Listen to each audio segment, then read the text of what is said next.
Climate activist Sonam Wangchuck ने केंद्र सरकार के सामने ऐसे मांगों की लिस्ट रखी है जो नॉन नेगोशिएबल है, यानी वो मांगे जिन पर कोई समझौता नहीं हो सकता।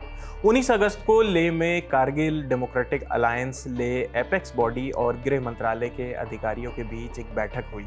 इस बैठक में सोनम वांगचुक भी मौजूद थे। इसी बैठक में सिविल सोसाइटी के रिप्रेजेंटेटिव्स ने केंद्र को उन मुद्दों की लिस्ट सौंपी जो नॉन नेगोशिएबल है। बैठक में जो मांगे रखी गई है उनमें लद्दाख के लिए चुनी हुई विधानसभा की मांग के साथ उसे वित्तीय मामलों में अधिकार देने की बात है। उन्होंने मांग की है कि लद्दाख की चुनी हुई विधानसभा को सरकारी पैसों से जुड़े फैसले लेने का अधिकार मिले, यानी विधानसभा तय कर सके कि कितना टैक्स लेना है, कितना पैसा खर्च करना है, बजट कितना होगा और जरूरत पड़ने पर कितना कर्ज लेना है।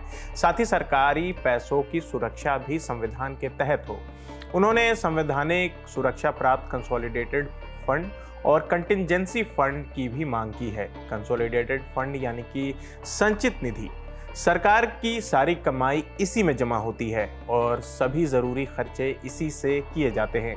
वहीं कंटिजेंसी फंड का मतलब है कि एक ऐसा फंड जिसे किसी अचानक आने वाली आपदा, संकट और अप्रत्याशित खर्चों से निपटने के लिए अलग रखा जाता है। वित्तीय मामलों में अधिकार के साथ प्रतिनिधियों ने सीधे निर्वाचित यूटी स्तर की विधानसभा की मांग की। इसे भी नॉन नेगोशिएबल मांग की कैटेगरी में रखा गया है। ग्रुप ने कहा है कि होम अफेयर्स को काफी हद तक चुनी हुई सरकार और लद्दाख विधानसभा के लोकतांत्रिक नियंत्रण में रखा जाना चाहिए। इसके साथ ही एक अलग पब्लिक सर्विस कमीशन, अलग लद्दाख प्रशासनिक और पुलिस सेवाएं और लद्दाख विशिष्ट कैडर की भी मांग की गई है। बैठक में मौजूद लोगों ने 24 सितंबर 2025 को पुलिस फायरिंग में मारे गए नागरिकों के लिए न्याय, सम्मानजनक मुआवजा और केस वापस लेने की मांग भी उठाई है।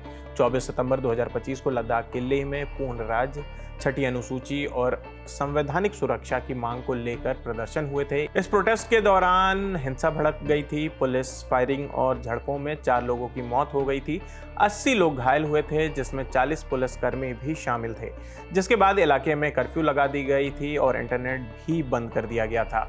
बैठक में मौजूद एमएचए रिप्रेजेंटेटिव के सामने ये मांग रखी गई कि हिंसा में घायल लोगों, फायरिंग और बाकी पीड़ितों को सही मदद दी जानी चाहिए।